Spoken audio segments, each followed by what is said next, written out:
Syederalun, sosok wanita berhijab yang membuat persidangan kasus kematian Brigadir Nofriansyah Yosua Huta Barat atau Brigadir J heboh akhirnya terungkap.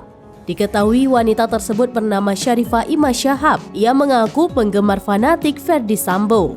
Pada persidangan yang berlangsung Selasa 29 November 2022, Syarifah nekat menerobos area sidang demi berbincang dengan Ferdy Sambo.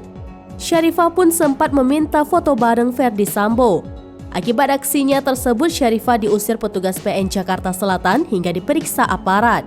Sadar aksinya menjadi perbincangan, Syarifah meminta maaf. Dalam pengakuannya, Syarifah mengakui bahwa dirinya adalah fans Ferdy Sambo. Sebab lewat akun media sosialnya, TikTok maupun Instagram, Syarifah sering membuat konten tentang mantan Kadif Propam Polri itu. Bahkan dalam salah satu kontennya, Syarifah mengungkap kecintaannya pada Ferdy Sambo dengan mengaku sebagai istri siri sang terdakwa pembunuhan.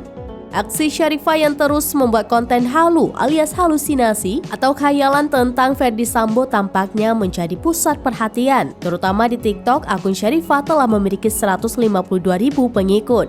Jumlah penonton hingga pemberi komentar konten Syarifah pun terhitung banyak.